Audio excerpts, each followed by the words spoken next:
தேவை. இத்தாலி நாட்டு கம்பெனி ஒன்றுக்கு மேனேஜர் தேவை. சம்பளம் 3500 ரூபாய். அடடே, அப்ளை பண்ணா கிடைச்சிரும் போல் இருக்க. 3000 ரூபாய்க்கு கீழ் சம்பளம் வாங்குபவர்கள் விண்ணப்பிக்க வேண்டாம். கை கேட்டு வாய் கேட்டாம போயிடுச்சு. அண்ணனுக்கு சாப்பாடு போட்டல கேட்ட பேப்பர் வேணும். நானும் உனக்கு அண்ணன் தான். எனக்கும் ஒரு நாள் வேலை கிடைக்கும்.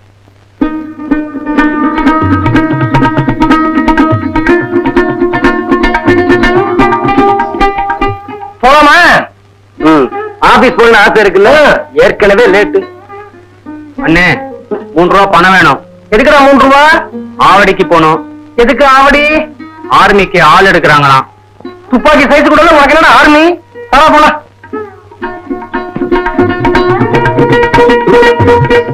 ஆபீஸுக்கு நேரமாச்சுப்பா. பெருமாள் கோயில்டா, விளையாடுறியா? அத ஞாயிற்றுக்கிழமை வச்சுக்கிட்டாதா?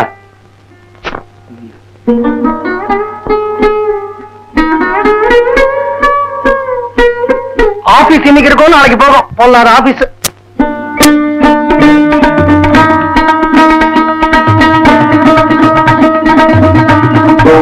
என்ன நீ சங்குக்குழி எல்லாம் பூந்து போற? நான் புதுசா ஒரு குறுக்கு வழி கண்டுபிடிச்சிருக்கேனே. ஒரு நிமிஷம்டா. சரி, நான் போறேன். ஊர்ல இருக்க சாமி எல்லாம் மெதுவா கும்பிட்டு வா.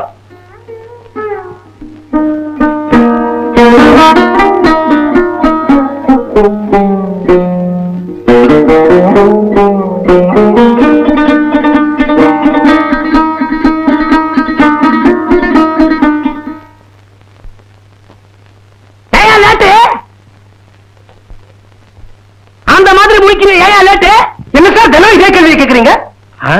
நேற்றுக்கு நான் லேட்டா வந்தேன்ல, நீங்க காரணம் கேட்டீங்கல்ல, நான் காரணம் சொன்னேன்ல, இன்னைக்கு அதே கேள்வி திருப்பி கேட்டா ஒரு கிளாஸ் மாதிரி நடத்த தெரியல உங்களுக்கு? நீங்க எப்படி சார் முன்னுக்கு வர போறீங்க? கடைசி வரைக்கும் மேனேஜராவே இருந்து ரிட்டையர் ஆயிட போறீங்க.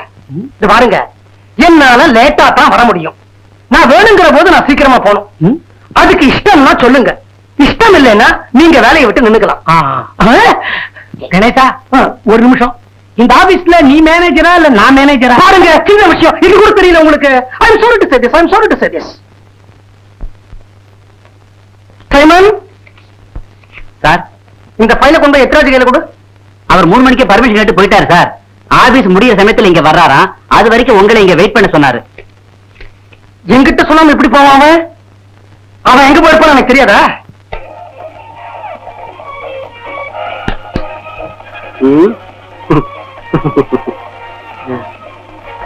கிளம்புறா.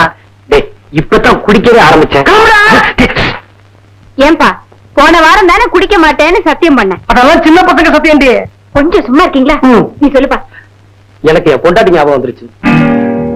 சரி, அவதான் அல்பாயுசுல போயிட்டா. அதுக்காக நீ இப்படி அவளையே நினைச்சு குடிச்சு குடிச்சு உடம்ப கெடுத்துக்கிறிய. நான் சொல்றேன்ப்பா, நீ கல்யாணம் செஞ்சுக்கிற. உனக்கு எப்படிப்பட்ட பொண்ணு வேணும்னு சொல்லு. வேலைக்கு போற பொண்ணா, போகாத பொண்ணா, படிச்ச பொண்ணா, படிக்காத பொண்ணா, உங்க ஜாதியா எங்க ஜாதியா? ஏதாச்சும் ஒண்ணு வாயை திறந்து சொன்னாதானே நாங்களும் கல்யாணத்துக்கு ஏற்பாடு செய்ய முடியும். அண்ணி, எனக்கு மனைவி வேணுங்கிறத விட ஏன் 2.5 வயசு குழந்தைக்கு ஒரு நல்ல தாய் வேணும். இது பாரு, அவனோட 2.5 வயசு குழந்தை கொண்டு வந்து இந்த வீட்டுல விடுறது. நம்ம வீட்டுல ஏற்கனவே 2 குழந்தை இருக்கு. 2ஓட 1 3 ஆச்சு. பிராண்டி சாப்பிட்டா பிரச்சனை போயிடுமா? சரிப்பா, இனிமே உன் மேல சத்தியமா நான் குடிக்க மாட்டேன். வேணாங்கிற. என்ன கண்டா உனக்கு இழப்பமா இருக்கு. சத்தியம் பண்ற, அப்புறம் அப்படின்னு எச்சில போட்டு அழிச்சிடுற. அதனால அண்ணி மேல சத்தியம் பண்ணு. அண்ணி மேல சத்தியம். சீக்கிரம் ஆடி. ஏதோ ஃபர்ஸ்ட் நைட் ரூமுக்குள்ள வர மாதிரி அண்ணனோட நடந்துட்டு வரையே. பக்கத்து வீட்டு கணேசனும் அவன் ஆம்படியாலும் பெட்ரூமுக்கு வந்துட்டா. அவன் என்ன பேசுறான்னு கேட்பான். ஐயோ, பிறக்கும் போதே லவுட் ஸ்பீக்கரை முழுங்கிட்டு பிறந்தீங்க. பெட்ரூம்லயாவது கொஞ்சம் மெதுவா பேசக்கூடாதா? ஜன்னல் பக்கம் நடேசம் படுத்திருக்கா. வாசலுக்கு நேர கௌரி படுத்திருக்கா. ஒரு புருஷனும் பொண்டாட்டியும் பெட்ரூம்குள்ள நுழைஞ்சாச்சு. அந்த கதவையும் தாப்பா போட்டாச்சு. உள்ள என்ன தாயக்கட்டுமா விளையாடுவாங்க? என்னங்க, நீங்க இப்படி கத்தி பேசுறது எது வரைக்கும் கொண்டு போய் விட்டுருக்கு தெரியுமா? பக்கத்து வீட்டு குன்றாவு நம்ம பெட்ரூம் கதையெல்லாம் ஊர் பூரா சொல்லிக்கிட்டு இருக்காரு. அப்படியா? ஒரு நிமிஷம். ஐயோ உமா, ஐயோ, உனக்கு பக்கத்து வீட்டு குண்டுராவை பத்தி ஒரு விஷயம் தெரியுமா? இன்னைக்கு மத்தியானம் ஆவடி ரயில்வே ஸ்டேஷன்ல அவர் பக்கத்துல ஒரு ஆங்கிலோ இண்டியன் 2 பேரும் கண்ணடிச்சுக்கிட்டு இவர் கண்ணத்தை அவர்கள்றா, அவ கண்ணத்தை இவர்கள்றாரு. ஒரு நிமிஷத்துல யார் ஜாஸ்தியா கிள்றாங்கன்னு ஒரு பந்தயம். ஆனா குண்டுராவ் தான் ஜெயிச்சார். 63 தடவை கழினார். ஸ்கூல் பசங்க எல்லாம் கை தட்டினாங்க.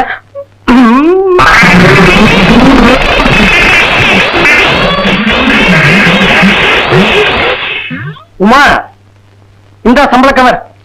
எனக்கு 30 ரூபாய் இன்கிரிமெண்ட் கிடைச்சிருக்கு. அதையும் உள்ள வச்சிருக்கேன் நான். ஆனா நீ எனக்கு வழக்கம் போல 20 ரூபாய் கூட அது போதும். அதுக்கு மேல எனக்கு ஒண்ணு இன்கிரிமெண்ட் வேண்டாம். புடி. ஏங்க என்ன இந்த சம்பள கவரை தான் என்கிட்ட குடுக்குறீங்க. ஏண்டி நீ வரவுக்குள்ளதான் செலவு செய்யறியான்னு என்னைக்காவது ஒரு நாளாவது விசாரிச்சிருக்கீங்களா? பாத்தியா பாத்தியா என்ன பிரச்சனையில மாட்டி விடலான்னு பாக்குறீங்க? அதெல்லாம் எனக்கு ஒண்ணும் வேணாம்பா. எனக்கு வேணுங்கிறது வழக்கம் போல 2 வேளை சாப்பாடு 2 வேளை காபி. நீ சந்தோஷமா சிரிச்சுக்கிட்டு இருக்கணும். படுக்கையில ஒரு நாளைக்கு 1/2 மணி நேரம் இப்படி பேசிட்டு இருக்கணும். இந்த நடேசன் பாயிலும் கௌரி பொண்ணும் சந்தோஷமா இருக்கணும். அவ்வளவுதான். மத்த பிரச்சனை எல்லாம் உன் தலையில எனக்கு வேணவே வேணாம்பா.